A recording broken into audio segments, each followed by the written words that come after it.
नमस्कार, ये आकाशवाणी चंडीगढ़ है। अब आप सुकीर्ति से प्रादेशिक समाचार सुनिए। पहले इस बुलेटिन के मुख्य समाचार। केंद्रीय मंत्रिमंडल ने सार्वजनिक वितरण प्रणाली के अंतर्गत राशन, परिवहन और प्रबंधन सहायता योजना सार्थक पीडीएस को जारी रखने की मंजूरी दी। रेल मंत्रालय ने देश की पहली हाइड्रोजन से चलने वाली DEMU रेलगाड़ी चलाने की स्वीकृति दी।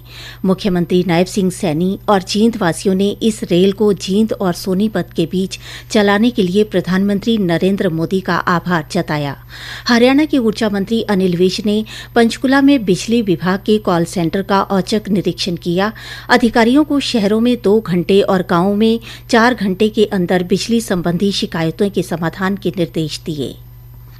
कृषि मंत्री श्याम सिंह राणा ने धान की सीधी बिजाई पर बल दिया और पंजाब, हरियाणा और चंडीगढ़ सहित देश के कई हिस्सों में भीषण गर्मी और लू का प्रकोप जारी। प्रधानमंत्री की अपील पर हिसार में छबीले लगाकर राहगीरों को पानी पिलाया गया। अब समाचार विस्तार से। केंद्रीय मंत्रिमंडल ने आज सार्वजनिक वितरण प्रणाली के अंतर्गत राशन, परिवहन और प्रबंधन सहायता योजना सार्थक पीडीएस को जारी रखने की मंजूरी दी। इसके लिए केंद्र सरकार की ओर से 25,530 करोड़ रुपए का आवंटन किया गया है। नई दिल्ली में मीडिया को जानकारी देते हुए सूचना और प्रसारण मंत्री अश्विनी वैष्णव ने कहा कि यह योजना राज्य एजेंसियों को अंतर्राज्यीय खाद्यान्न परिवहन में सहायता प्रदान करेगी, उचित मूल्य की दुकानों का समर्थन करेगी और सार्वजनिक वितरण प्रणाली के आधुनिकीकरण में मदद करेगी।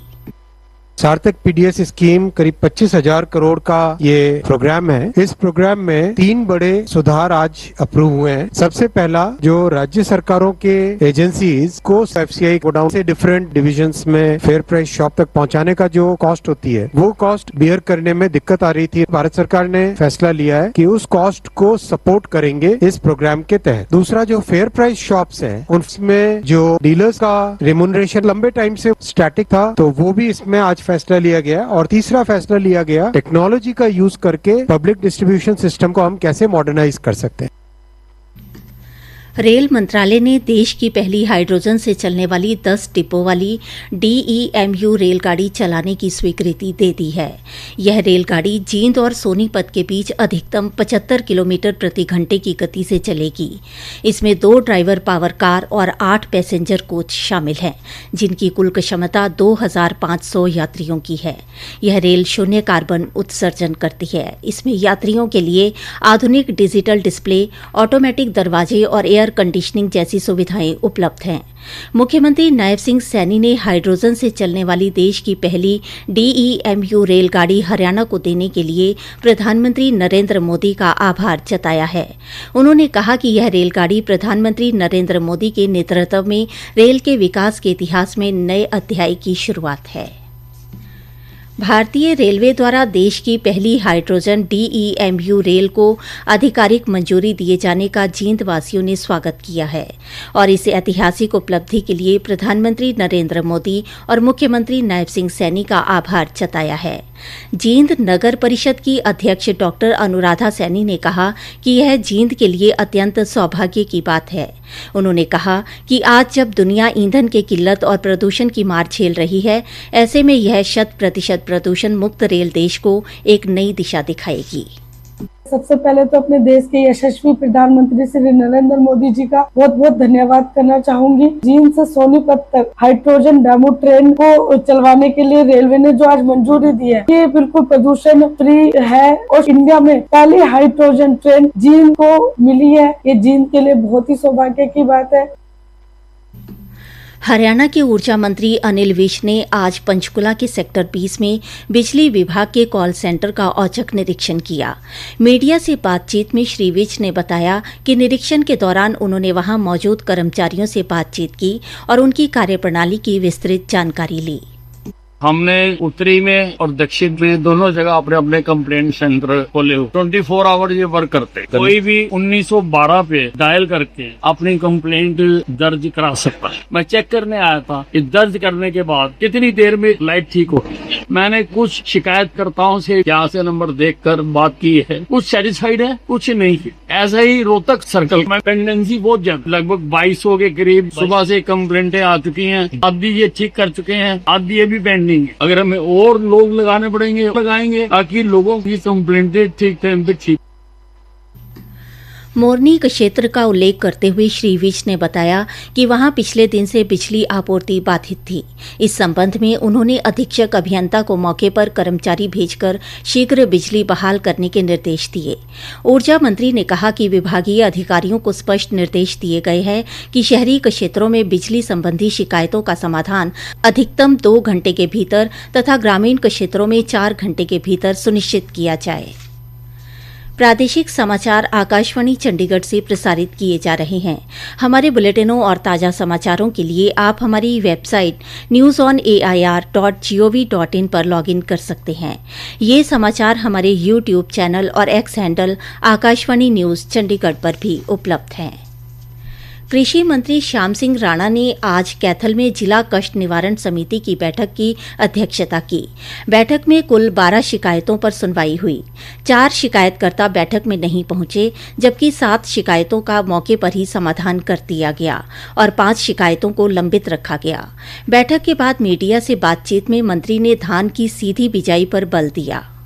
तरह के हालात है उसमें सीधी बिजाई बेहतर रहेगी। किसानों से मेरा अनुरोध है वो सीधी बिजाई करें, उनको कई फायदे होंगे। एक तो पानी में ट्रैक्टर का जोर लगता है, तेल ज्यादा फूकता है। अगर सीधी बिजाई करेंगे तो कम तेल के अंदर अच्छी तरह से बिजाई हो जाएगी और 8 दिन 9 दिन पहले वो अनाज पकेगा। उसके अंदर पानी का खपत भी कम होगी और खाद भी कम लगेगा।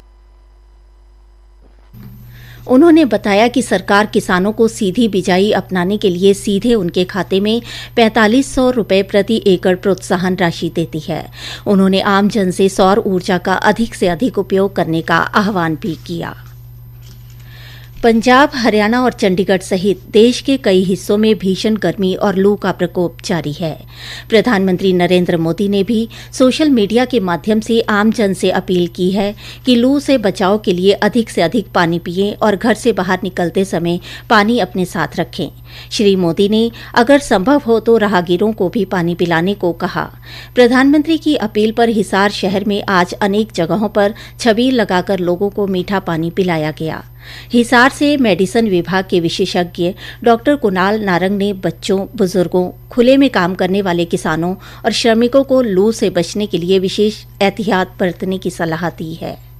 हीट स्ट्रोक या फिर लू लग जाना ये एक मुख्य बीमारी है जो इस समय गर्मी में बहुत पाई जाती है। इसका मुख्य इलाज प्रिवेंशन, सूती कपड़े पहने, वेंटिलेशन को मेंटेन करें, बहुत ज्यादा पानी पीते रहें। गर्मी में अगर काम कर रहे हैं, धूप में काम कर रहे हैं तो इलेक्ट्रोल पाउडर या पानी का सेवन निरंतर करते रहें। धीरे धीरे आधे घंटे बाद रेस्ट लेकर शेड का यूज करते रहें, छाया में थोड़ी देर आराम करते रहें। हरियाणा विद्यालय शिक्षा बोर्ड के नए अध्यक्ष शंकर लाल धूपड़ ने आज अपना पदभार संभाल लिया। पदभार संभालने से पहले उन्होंने बोर्ड परिसर में स्थापित मां सरस्वती की प्रतिमा के समक्ष पूजा अर्चना की। पदभार ग्रहण करने के बाद श्री शंकर लाल धूपड़ ने कहा कि उनकी पहली प्राथमिकता शिक्षा व्यवस्था में सुधार और बोर्ड परीक्षाओं को निष्पक्ष व पारदर्शी बनाना होगी। उन्होंने कहा कि परीक्षाओं में नकल और बाहरी हस्तक्षेप को समाप्त करने की दिशा में ठोस कदम उठाए जाएंगे।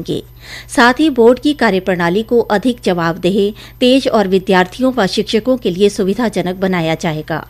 उन्होंने कहा कि भारत सरकार की नई शिक्षा नीति को हरियाणा में पूर्ण रूप से लागू करना उनकी प्रमुख प्राथमिकताओं में शामिल रहेगा। हरियाणा नवीन एवं नवीकरणीय ऊर्जा विभाग के माध्यम से पीएम कुसुम योजना के तहत प्रदेश के किसानों को खेतों में सौर ऊर्जा पंप लगाने के लिए 75% तक की सब्सिडी दी जा रही है। किसान इस योजना का लाभ उठा रहे हैं। इस पंप की कुल लागत का 30% केंद्र सरकार और 45% राज्य सरकार देती है। किसान को केवल अपनी तरफ से 25% राशि का भुगतान करना होता है। किसान अपनी जरूरत के अनुसार 3 हार्स पावर से लेकर 10 हार्स पावर तक के सौर ऊर्जा पंप लगा सकते हैं। मुख्य समाचार एक बार फिर। केंद्रीय मंत्रिमंडल ने सार्वजनिक वितरण प्रणाली के अंतर्गत राशन, परिवहन और प्रबंधन सहायता योजना सार्थक पीडीएस को जारी रखने की मंजूरी दी। रेल मंत्रालय ने देश की पहली हाइड्रोजन से चलने वाली DEMU रेलगाड़ी चलाने की स्वीकृति दी। इसी के साथ ही प्रादेशिक समाचार समाप्त हुए।